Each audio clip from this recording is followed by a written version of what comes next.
Hey guys, I am live here with Claudine Hemingway. We're going to be chatting with everyone today about the saints of Paris. Saints and churches, right? Yes, It's kind of the perfect day to chat about this because it's November 1st. it is. And it's All Saints Day. And that's kind of why I picked it. It's a good choice to pick it today. Welcome to you that just tuning in. We're talking about the saints today. Hi, Janet. Thanks for coming. Janet. We're so happy to chat with everyone today about the saints of Paris. Danielle, this is perfect for Halloween as well, and All Saints Day. Yes, it is. If you're tuning in, can you send us a little thumbs up just so we know you're there? We're going to do some fun trivia with you guys today. We're going to ask questions. We love for you to just throw in some answers, even if you have no idea. Just throw in an answer. It's fine. And Claudine will give us some history, and we'll learn something, and, eat all our Halloween candy while we learn. I'm a huge fan of peanut butter M&Ms, which I'm finding in Paris now. I'm very happy about that. I like the almond ones. Oh, no, peanut butter all the way. Cheryl, Donna, Janet, Danielle, Carol, nice to have you ladies here. Hello, everybody. I hope everybody knows a little bit something about, saints. I don't know anything about the saints or the churches, so that's why I hang out with Claudine. Mimi's here. Yay! Kathy. Mimi, Tina. Thank you guys for coming.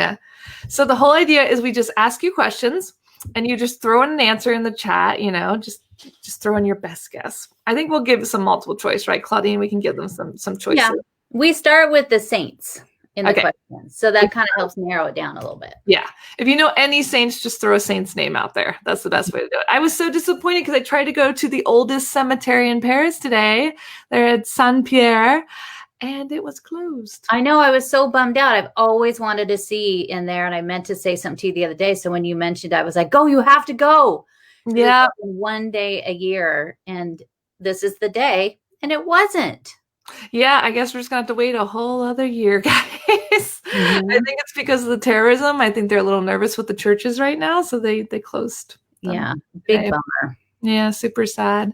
Thank you for joining, ladies. Karen, Christina, Donna, Don, Cheryl. Hey, Don. Jean d'Arc. Exactly. That's a good guess always, Cheryl. Just throw that one in. There is, for the saints, it's going to be either Saint-Denis, Saint-Geneviève, or Saint-Louis, or Jeanne d'Arc. I feel like we need to put those in the chat. All right, guys. We're going to start with some questions. Just throw in your answers. Even if you don't know anything like myself, Claudine will teach us a lot, and then you can school your friends later and teach them all these wonderful things. So the first question, the saint that stopped the attack of the Atelier de Hun on Paris.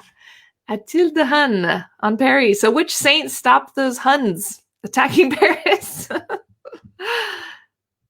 And I think that we can give them, actually, we just brought up this name. So I think you might know who this is. She stopped the attack on Paris. Atelier de Hun on Paris. Oh yeah, Saint Louis. Jeanne d'Arc. Yeah.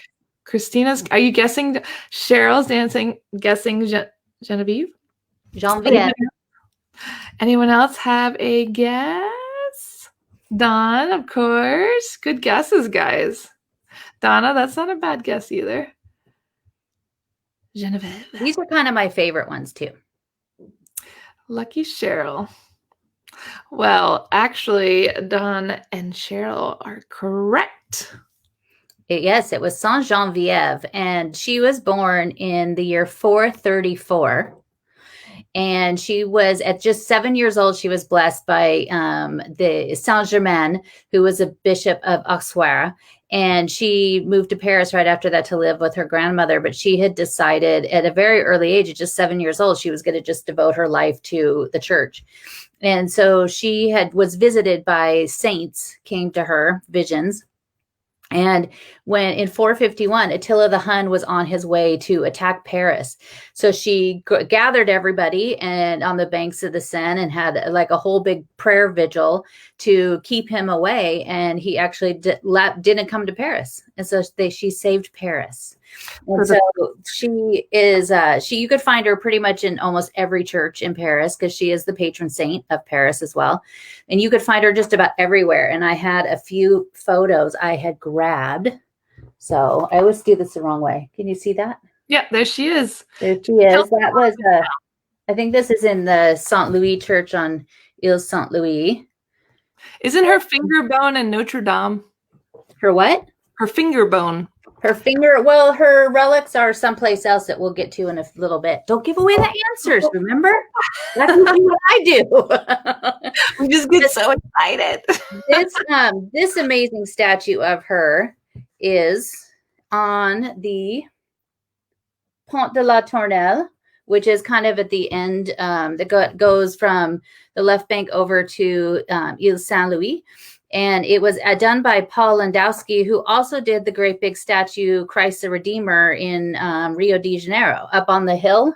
Yeah. So he actually did that. This one, he wanted her to face Notre Dame because it's just right down from Notre Dame.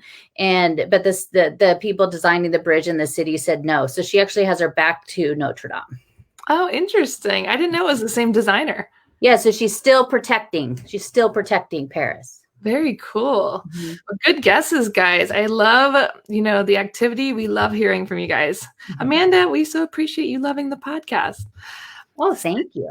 Genevieve. All right, guys. Next question. Who was the first bishop of Paris that had a horrific end, but with a nice walk? This guy had a very bad ending to his life. He was the first bishop of Paris. And bad things happen, bad things happen to a lot of the people we talk about on the show. Mm-hmm. But he had a really nice walk, right before the bad things happen. It's a very strange walk, but it's a very nice walk. Yeah, it's a nice walk that I do every day. I don't have the horrific ending, but it's in my backyard. If you know where I live in Paris, this guy was, marched right up here. And bad things happened to him. Bad things had happened, unfortunately.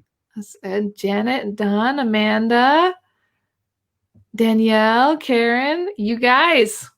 Everybody knows this one. You were smart. Saint Denis.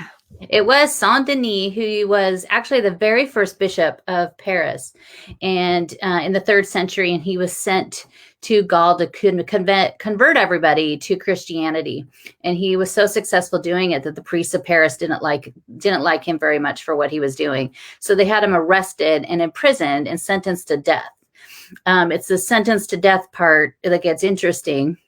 He and his 2 other priests, Rusticus and Eleutherius, I think is how you say his name, they were taken to the top of Montmartre, which is the Mount of Martyrs. That's where it gets its name. And they were beheaded. And after he was beheaded, he got up, he picked up his head, and he went on a 6-kilometer walk to Saint Denis, which is north of Paris. So he carried it along the way with him, stopping a couple times to, rinse off his head in a park. But he's another one. And usually there's sometimes you could find statues of him with his head in Paris, which is, you never really notice him because you don't see him like that. But because he's usually depicted holding his head. I can't see that very well. I think it's white. But he's usually holding his head. Oh, I know that statue. That's really close to your house. Yeah, this is actually in this park. What's it called? Square Suzanne Buisson. And that was actually where he stopped to rinse off his head. And he kept walking. He took a little shower on his way to Saint-Denis. And this is it's kind of gruesome to say this is one of my favorite paintings in the Louvre. But it's this really cool painting that basically shows the life of him. So on the left is him in jail. Mm-hmm. And he's being visited by a saint, an angel that's bringing him some food. And then you see him actually there getting his head chopped off. Perfect. After his other 2 friends. Because I just love the story with Saint Denis. I just think it's so interesting. And this is another one of my favorite ones in the Louvre. That's beautiful. Is he in that one too? Is he holding his head? He's holding his head. Oh, He's yeah. wearing the green on the. Yeah, I see him holding his head. Yeah. This is like when we do one of these about the Louvre, I'll go into this because this painting itself basically has every major saint of Paris. It actually shows the Louvre, the original Louvre and all this. It's one of my favorites. Great. All right, guys, that was some good guesses. We had a smart group here tonight. If you're just tuning in now, we want to hear from you. We're asking questions. Just throw in your best guess. We're talking about saints right now, French saints to be exact. And just give us your best guesses, guys. So our next question, I think I actually knew this one. This is like the only one I knew. So if you know nothing like me, you'll probably know this one.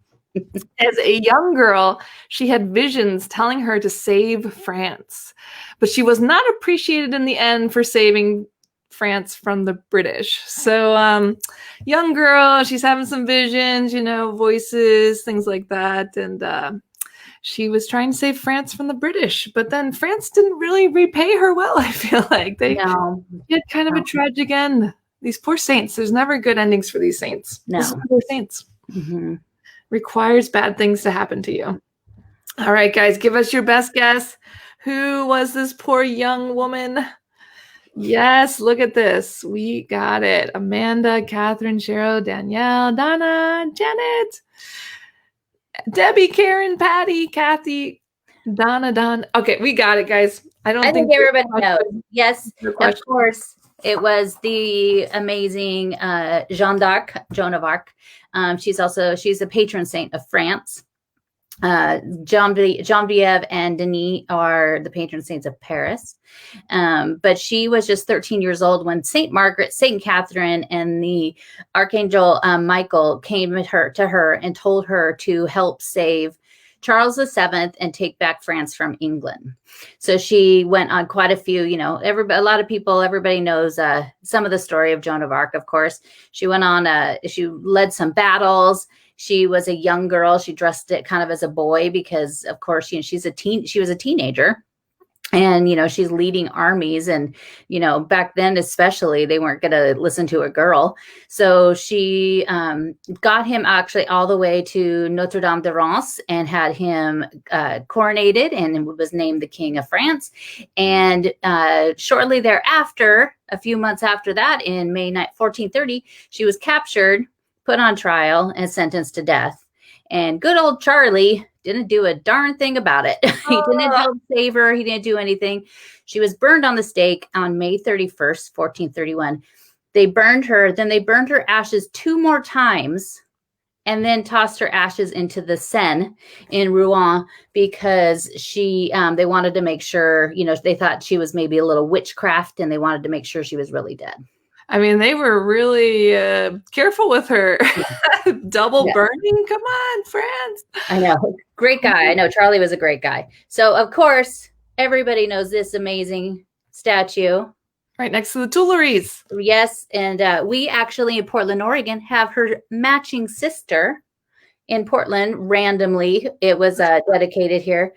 But that's in the Madeleine.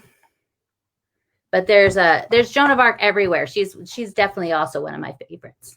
Yeah. I have 4,000 favorites. So I was going to say, aren't they all your favorite, Claudine? Let's be real. All right, guys. Next question. You are good. This one might throw you a little bit more. We're still talking about saints. So if you know any saints, just throw a name out there. So Louis XV was sick on his deathbed. Louis XV was about to die. And he prayed that if he was saved from illness, he would build a church for this saint. So who do we think it was? Louis XV, just hanging out on his deathbed, praying away. Please save me. I will build a church for this lovely young female saint. There's some clues for you. Who do we think it was? Louis XV. He wants to build a church for this saint because he is dying. And I do believe he survived and he built that church, which Claudine will tell us more about later. But who do you think Louis XV was talking about? Who was he going to build a church for? Apparently the bloodletting helped save him, which it was such a strange phenomenon back then. Yeah, seriously, that killed so many people. Didn't that kill George Washington? Yeah, put leeches on people and draw their blood. That'll save you. Ugh. Either that or give them some cocaine, you know? It all lots of good things happen. Medicine wasn't so great. Patty says Clementine. It was not. David says, oh, David. Okay, I just like gave it away because I just got so Dawn is asking if it's the church near the Patron. Is it that church? Yes. Good guess, Dawn. It's really, really, really, really close to the Pantheon. So close. Oh, that's that big, beautiful one. Yes. I know what you're talking about. So, any more guesses, guys? I think that David figured it out. It was. Take it away, Claudine. Saint-Geneviève. Yes, in 1744, Louis XV was in Metz, and he was on one of his sieges, and he got really, really sick, and he was laying in bed, and he thought he was going to die, and had a very high fever. And like I said, they were, leeching his blood, and he prayed and said, if I am saved, I will build a church to Saint-Geneviève. And so it took 20 years for that promise. He got better, got back to France, or got back to Paris, but didn't do anything for 20 years. And so they finally got around to building it. It is actually the Pantheon, is actually the church that was built for her, not Saint Etienne de Mont. It was actually the Pantheon that was built, that was dedicated to her. And so he wanted to have this built. It took him, it never was finished by the time he died. And then during the revolution, it got changed, and so it was dedicated to the great men of France. So, but inside of it, if you go in, there are a bunch of amazing pictures. Where are they? There's a bunch of these fantastic, huge murals that basically... Oh yeah, it's beautiful in there. I don't see that very well. Maybe. But they have these beautiful murals that are all about her, that are dedicated to her life. So she's still got some paintings they just forgot to talk about. And then they eventually, here she is on her deathbed. Oh yeah. I've always thought that child, the naked child in the corner with the big belly, is always really hilarious. Yeah, like kind of out of place, guys. It's a little strange. But so they built this church, and it was supposed to be dedicated to her, but it only was for a short period of time, and then they changed it. So the Saint Etienne de Mont, which is just right around the corner, just steps away, ended up being dedicated to her. And we'll have more about that later. I like it. Very interesting. Poor thing got forgotten because of the revolution. They're like, we can't be talking about saints and kings anymore. Nope. So next question, guys. Good guesses there. This saint purchased land to build a church dedicated to this other saint. So these are saints buying saints' land, guys. They want to, they're dedicating things to each other. I didn't know that saints really did that. That's interesting. I would think that saints would just think, they weren't saints until after they died. Yeah, so she wasn't a saint yet, and then she bought land for this other saint who was dead because he was a saint. So there's some clues for you guys. I just G for him. This female saint bought land to build a church and dedicated it to this male saint. Who do we think it was, guys? We've already talked about both these saints, I believe. Yes.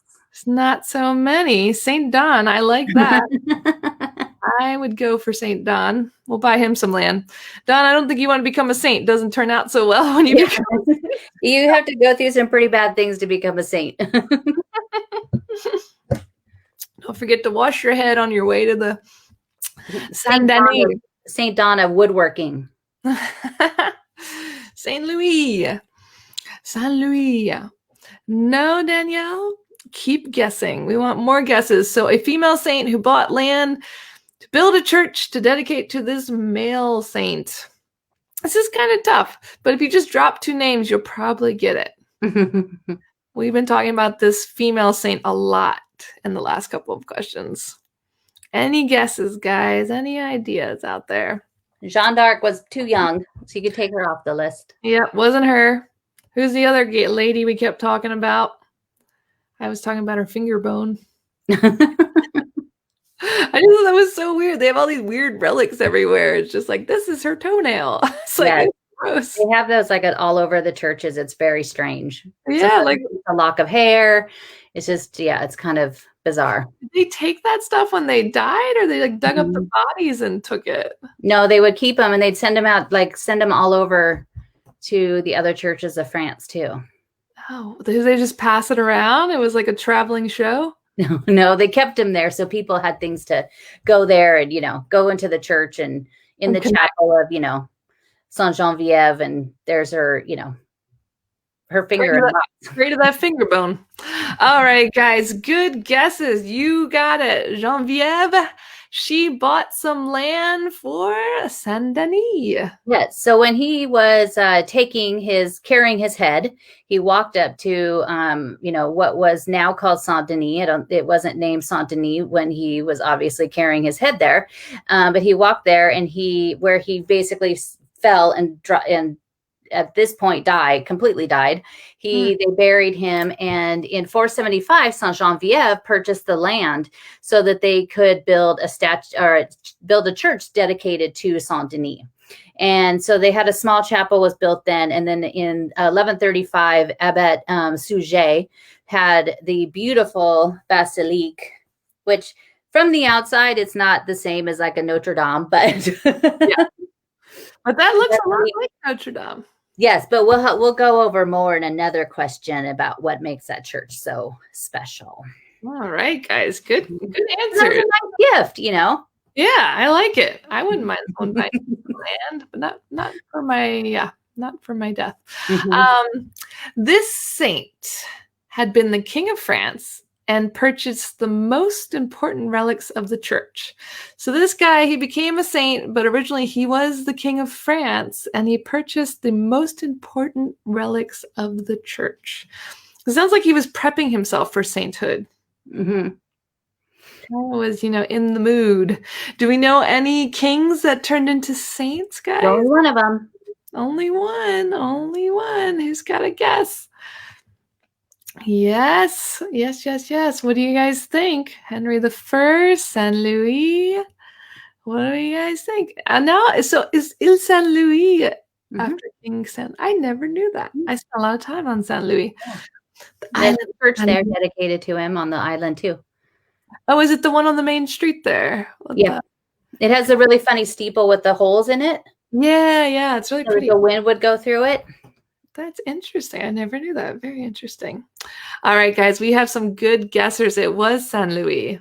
It was Saint Louis. He was the king of France from 1226 to 1270, and he was very religious. And in 1238, his cousin, Boudon II, who was the empire of Constantinople, which is always so fun to say, he was in need of money to fight the Greeks. And so he had told his brother that he had these relics.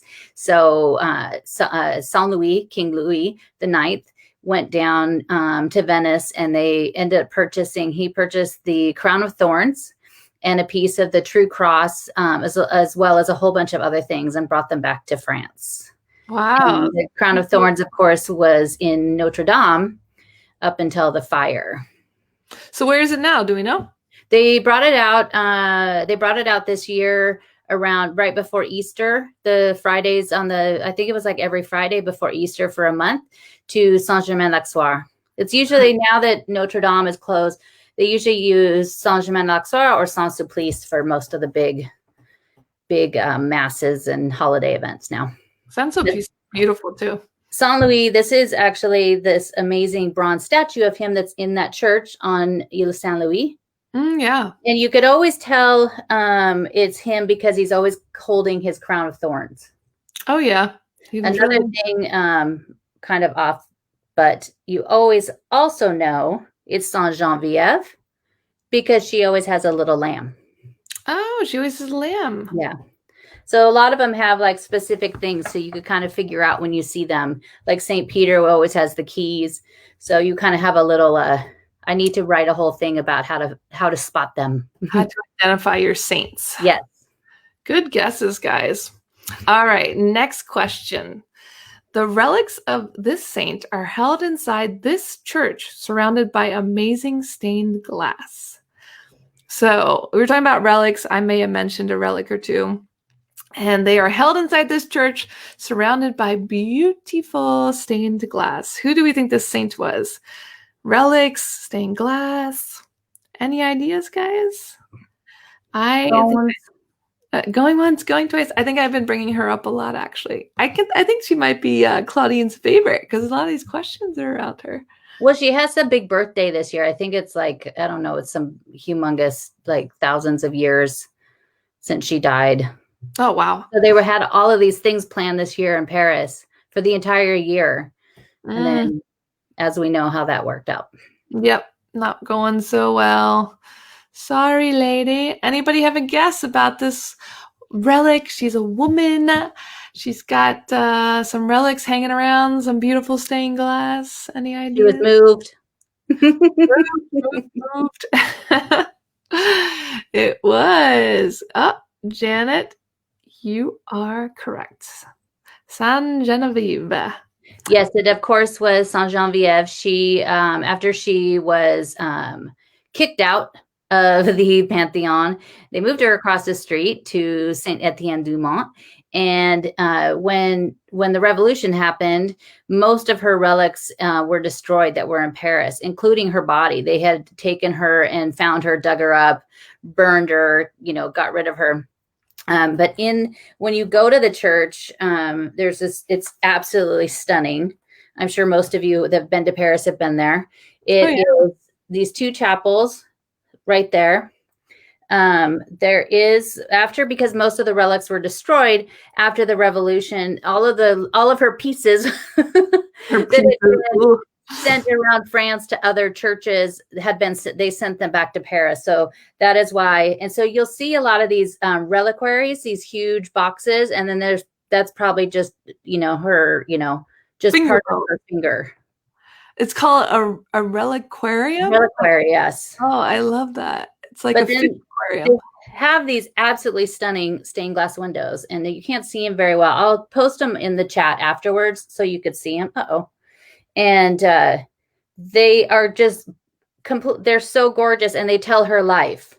So I'll post them in afterwards so you could really see it. But it basically has, like, as a child when she's seeing Saint-Germain, and as she grows up, and then the famous moments in her life. So there's her talking or doing the prayer vigil. And then also one of her famous things was she healed her mother that was blind. And but the other one that's to the right of it is this gorgeous stained glass window that actually has the church in it. So that's Etienne de Mont in the middle in stained glass. And they're doing they're taking her the reliquary, and they do a march, and I think it's like January 3rd or January 4th. It's beginning of the year every year. They still do that. So they pick it up and they march around, and that's what this stained glass is depicting. That's beautiful. Danielle's asking which church. Saint Etienne de Mont. Saint Etienne.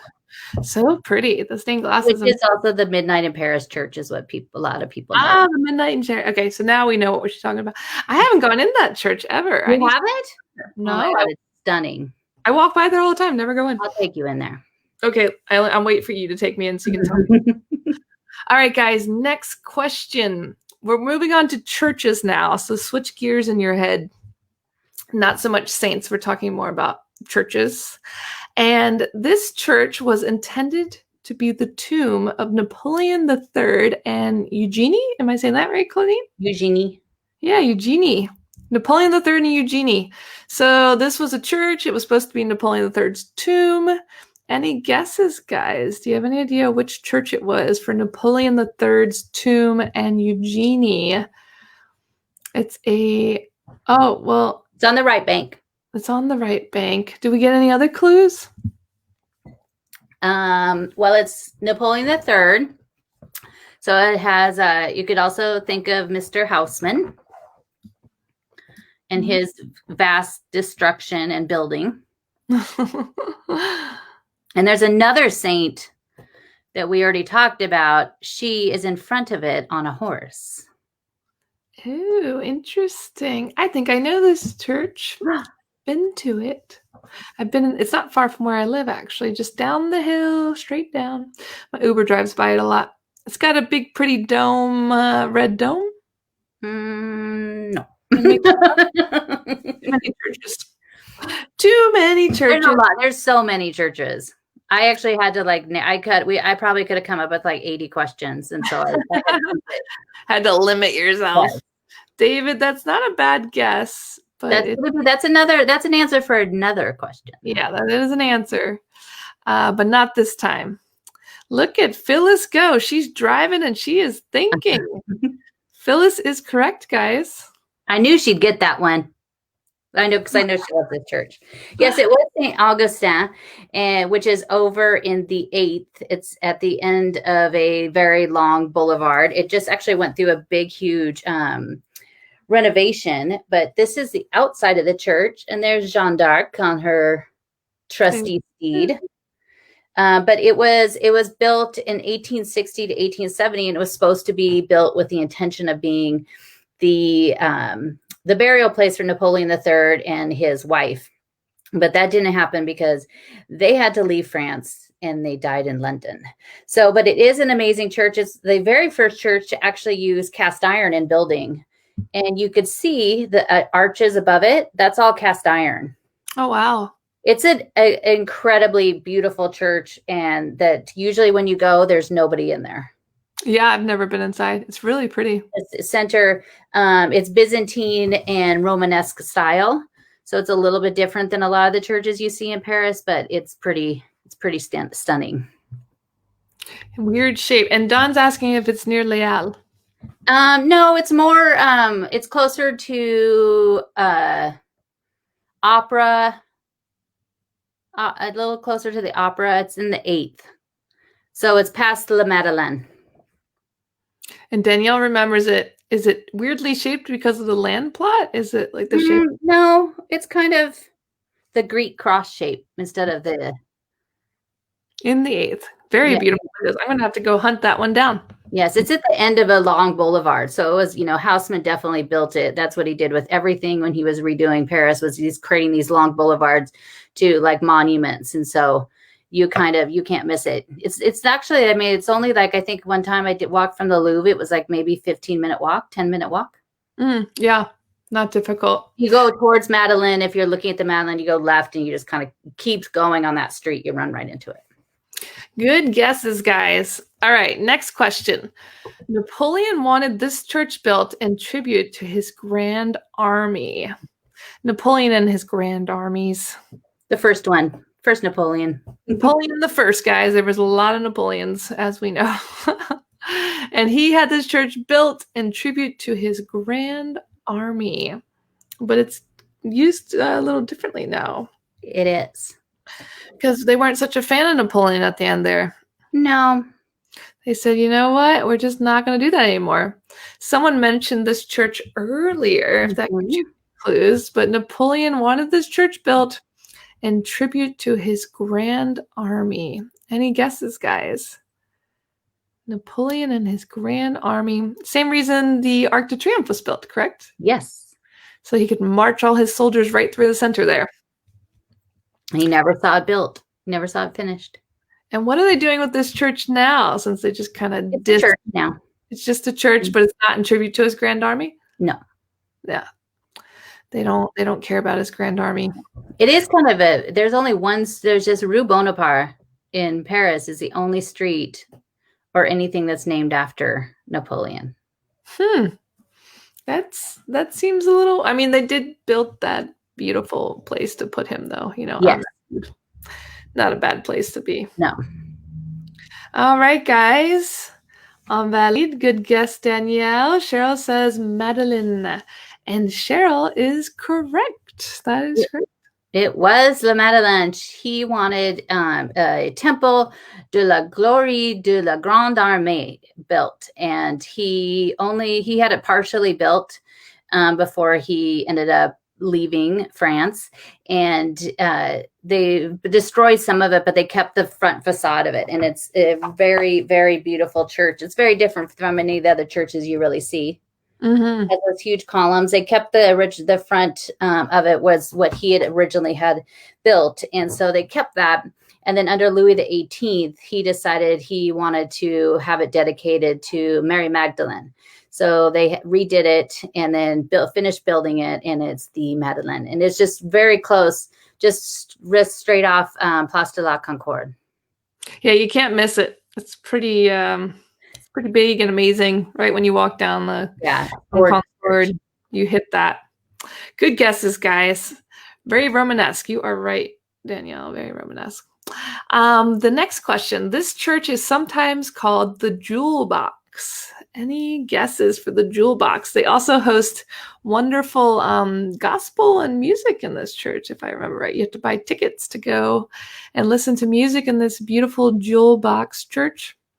And it was under construction for a long time because they were cleaning the glass for a while. Oh, that's a big project. Yeah, it's done now. The glass is way prettier, even more. I think for me, it's the prettiest stained glass in Paris for a lot of people.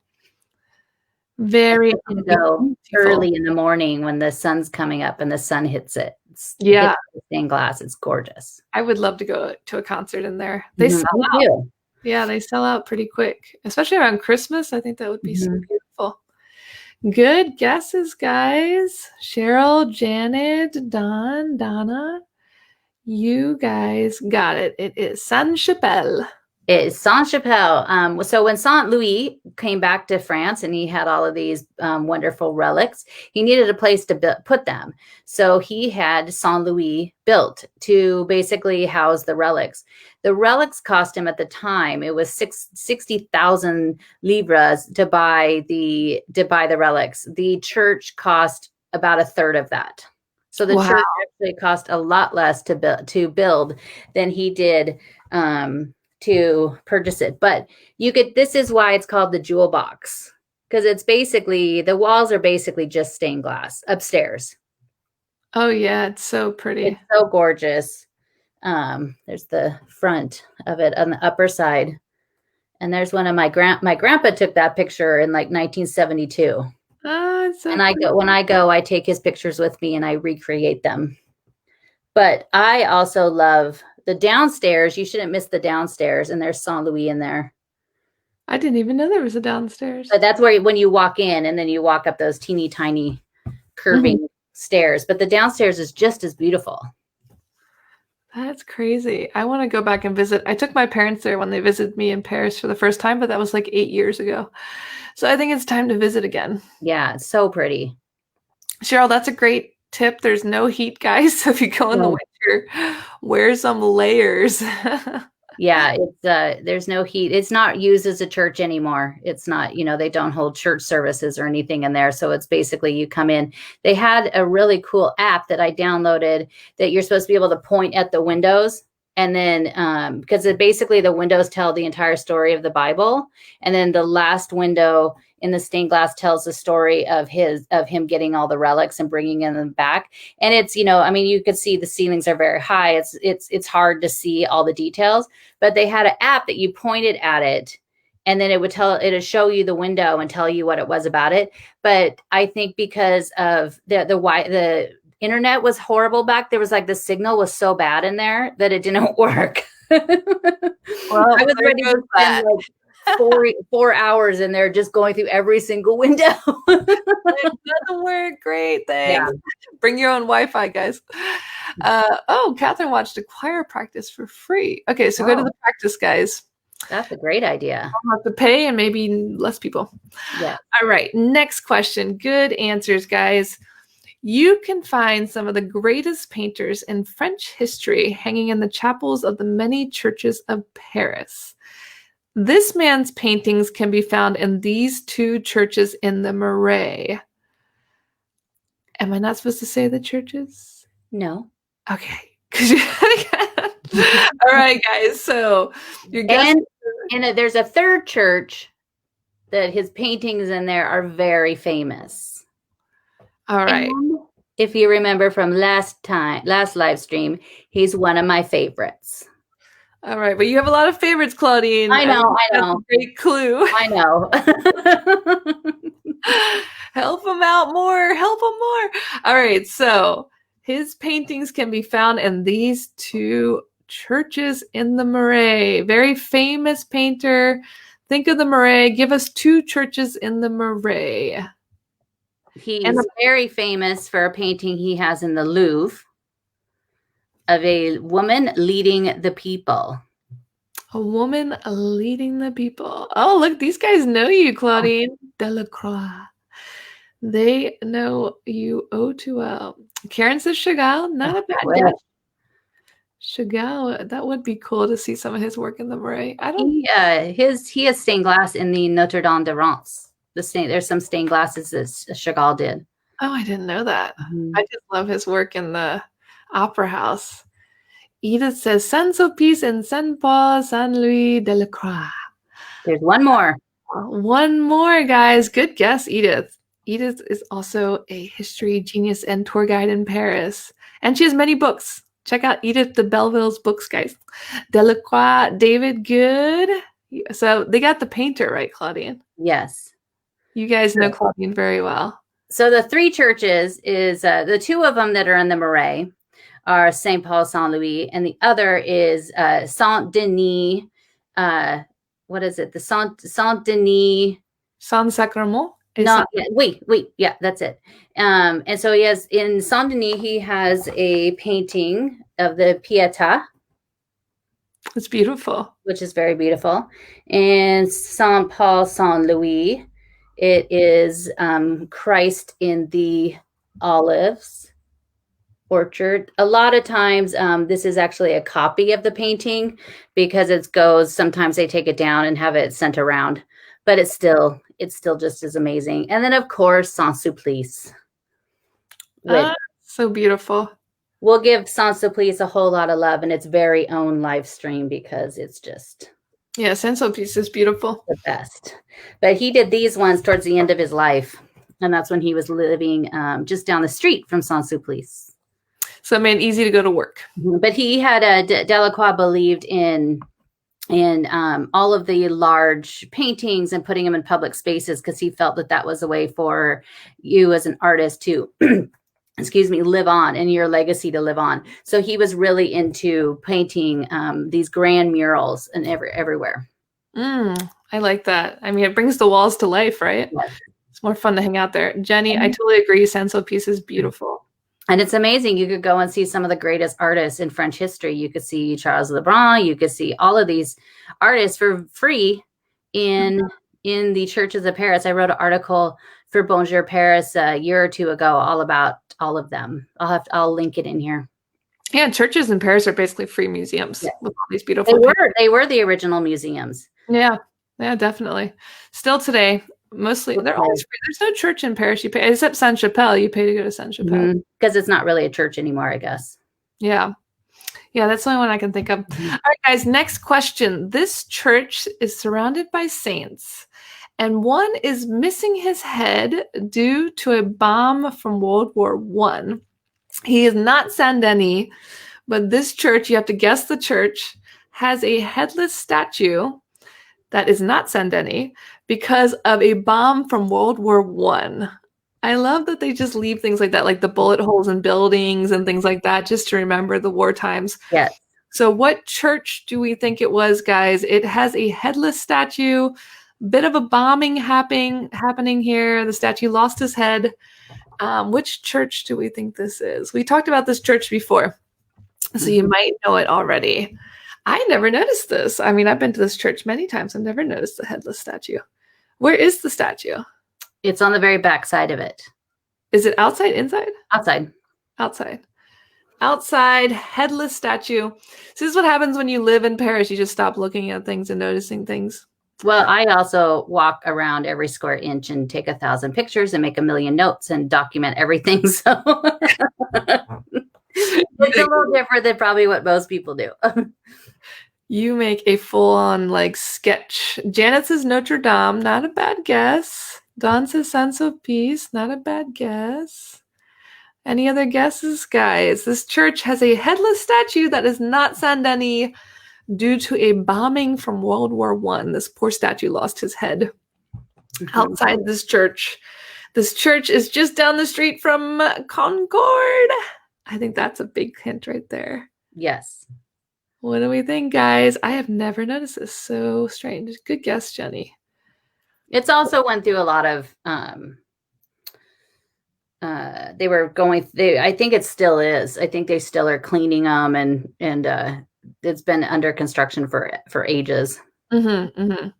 Well, guys, Cheryl and Danielle got it. It is La Madeleine. It is the Madeleine. So on the very back side of it, if you go to the back side and you look straight up, on that street is apparently where, Kim Kardashian was robbed of her jewels. But they on the very back side of it, there's a statue. And on May 30th, 1918, a bomb struck the statue. It's a statue of St. Luke. And here he is without his head. Oh, yeah. And it's on the back. It's on the back. And you could tell it's St. Luke because he has there is the cow. So St. Luke's always hanging out with a cow. Yeah. But his head was chopped off. And underneath it, it actually says that on May 30th, 1918, a bomb struck it. And I love the fact that they just have left it as it is. But I was also going through some stuff, and on January 8th, 1922, Hemingway wrote a letter to a friend of his saying that he and Hadley had gone for a walk around Paris. This was the day before they moved into their apartment on Rue Cardinal-Lemoine.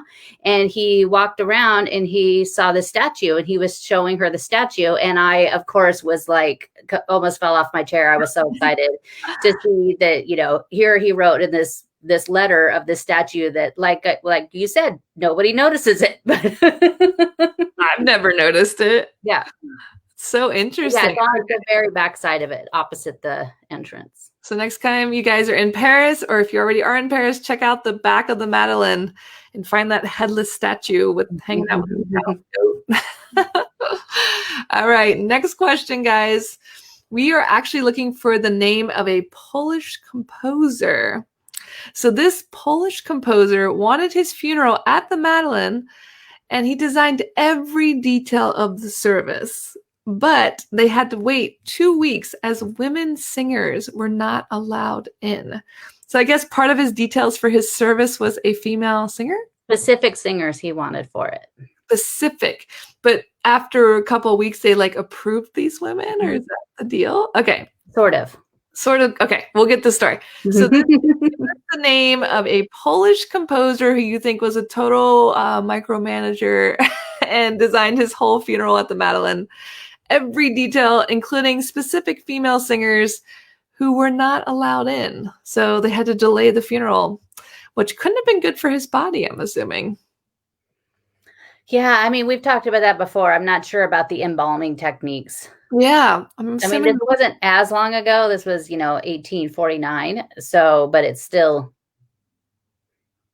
I'm not so sure. Questionable. The smells happening there.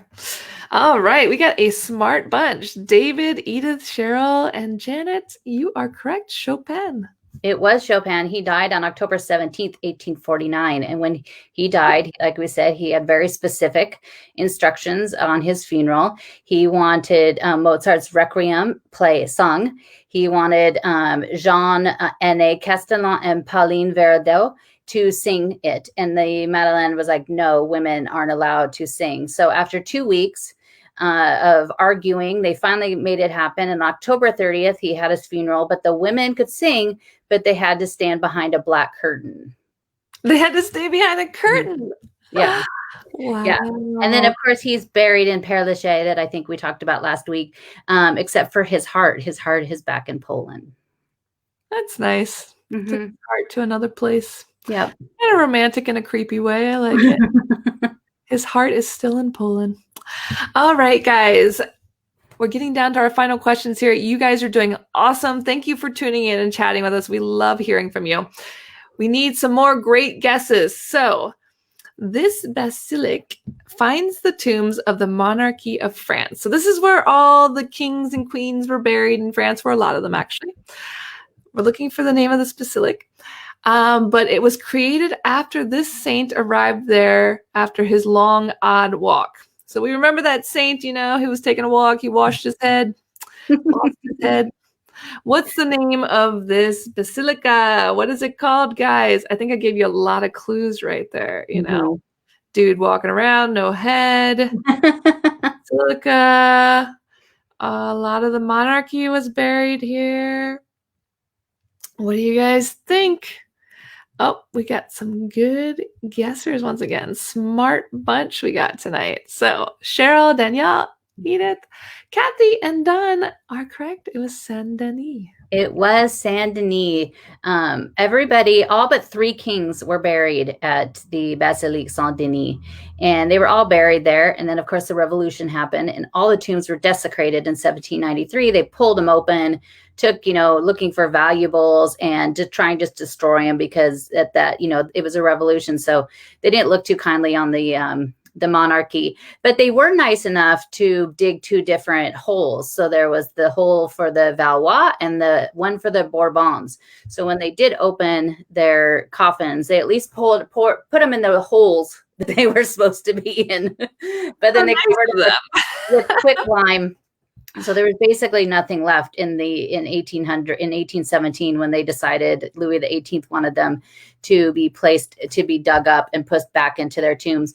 And then, of course, one of my very favorites, Alexander Lenoir, he was saving all of these different monuments, and so he was smart enough to go there, get a bunch of the different effigies and statues and tombs, bring them back to Paris, keep them safe, and then they returned them back. And they're almost pretty much all in the same place that they originally were. But it's, they actually, the Louis XVI and Marie Antoinette, because they were moved there after the revolution, they're probably one of the only few that actually it's actually them that's there. They're actually intact. Yeah, but they created underneath, there's a tomb that they basically put everything in. Put all of the bones or anything they found. So they're kind of still back in the church. They're just not in their original tombs. Very interesting. Ugh, it's an amazing place to go. It's just north of Paris. It doesn't take very long to go. But it's inside. It's absolutely stunning. It does get very chilly, especially when you go down into the crypt below. But it's something everybody should go see. Yeah, Saint Denis. It's beautiful. Went there years ago. I need to revisit all my tourist hotspots. I've been here too long. All right, guys. Dating back to the 6th century, this church reflects the colorful Renaissance. So do you have any guesses for the name of this church? It's dating back to the 6th century. It reflects the colorful Renaissance. Any ideas, guys? I don't think we've talked about this church. Have we talked about this church yet? Nope. We have not talked about this church yet. Very colorful. Very colorful. I had a friend who lived right across the street from it. His balcony looked right into it, and it was kind of really cool to stare into stained glass like that from the balcony. Any guesses, guys? Do we have any idea what church, 6th century, reflecting the colorful Renaissance? Everybody else got Saint Denis. Good job, guys. This one's a little tougher. Do we give them any other clues? It's on the left bank. Left bank. We're not going to give them too much. Any guesses, guys? Cheryl says Saint-Germain-des-Prés. Not a bad guess. Does anyone else have any guesses about this 6th century church reflecting the colorful Renaissance? I think it's a very beautiful church. I've been stunning multiple times. Yeah. You guys finished their reservation. Their renovation on it. I walked in and actually was like, it's just was so amazing. I actually was like swearing. I was like, holy, and I was like, probably not the best thing to do at a church, but it's just the renovation they did on it is just, it's so gorgeous. No swearing in churches, Claudine. And Cheryl was correct. It is Saint-Germain-des-Prés. Edith was correct too, because she said Cheryl was correct. Her husband yelled at near the Pantheon. I took Carol and her husband inside Saint Etienne.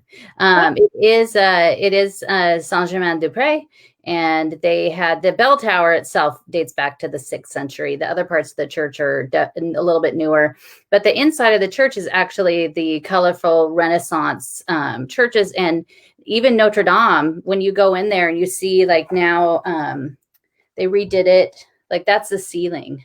Oh wow. It's just absolutely gorgeous, and everything, the columns, everything is painted. And that's how a lot of the churches were, including Notre Dame at one point. It's really beautiful. So they just redid all of that. And I think it's all completely finished. I think the inside's finished now. And it's just absolutely stunning. I went to a baptism there like 5 years ago. I don't think it was redone then because the ceiling I don't remember the ceiling looking that bright. Yeah, it's so bright. It's just gorgeous. Yeah, very pretty. All right, guys, we are on our last question. Let's see if you can get this right. Let's see if I can get this guy's name right, because I don't think I've ever said this. What is it, Claudine? Viollet Leduc. Viollet Leduc was famous for restoring Notre Dame, but also restored 2 other churches. Do you guys know the 2 other churches that Mr. Leduc was famously restoring? He was restoring Notre Dame, but he also restored 2 other churches. What were the mentioned? We mentioned both these churches already. And this guy restored them, Leduc, Viollet Leduc. What were the other 2 churches he restored besides Notre Dame? We could probably use his help on Notre Dame again right now after the fire. Maybe he could be a little helpful there. But yes, what other churches did he restore, guys?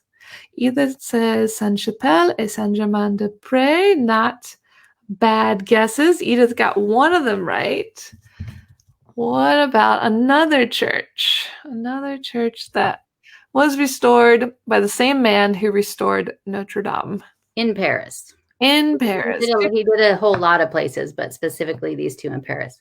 And if you thought that we didn't talk about Notre Dame, it's because she's going to need her own, probably 2 separate live streams, one about outside and one about inside. So much information.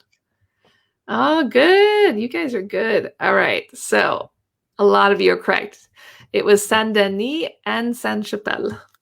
Yes, and he did Saint-Denis after he started Notre Dame, but then Sainte-Chapelle he did before, and so it was he and his partner Lasso. They were because they did such an amazing job on Sainte-Chapelle, it helped get them the job to restore Notre Dame. They did do a pretty good job, and all those churches are beautiful. Guys, thank you so much for tuning in. We love chatting with you, and we do this every 2 weeks. Claudine, what are we talking about in another 2 weeks? In 2 weeks, we're going to talk about the queens and the empresses of France. I adore that. The queens. We talk a lot about queens in the podcast, which you can listen to every Monday and Wednesday. La Vie Creative. I talk to Claudine every Monday about a famous creative woman in French history. Lots of great information there, guys. And tomorrow's episode is going to be Christina. One of her very favorite is going to be, can you guess, Christina? Let's see if she's going to guess. Very favorite. We love having you guys chat with us. Vigée Lebrun. Tomorrow is the podcast is about Elizabeth Vigée Lebrun, who was the official portraitist of Marie Antoinette. Oh, she was a fascinating one. I loved learning about her. So make sure you tune in. Yas Queen. I totally agree with Ricarda, who was actually on the podcast. Edith's on the podcast too. Her episode is coming out later this month. Edith is asking, what do you win? You win a nice pat on the back. You win a dinner with Claudine. I'm just pimping Claudine out now. If you want to come to Portland, you can hang out with Claudine. Hang out with me and Edith, and it's all good. Guys, thank you so much for tuning in. And if you want more information, check out ClaudineHemingway.com or check out the podcast, La Vie Creative. And we both have Patreon pages if you want to donate. We will leave that information in the caption, but it's patreon.com/Claudine Hemingway or patreon.com/ Blue Blanc Rouge. Blue Blanc Rouge. Or La Vie Creative. But we'll leave the links in. You should make it your name. You have such a great name. I know. All right, guys. Thank you so much, and we'll see you next week. Thank you. We'll see you then. Bye.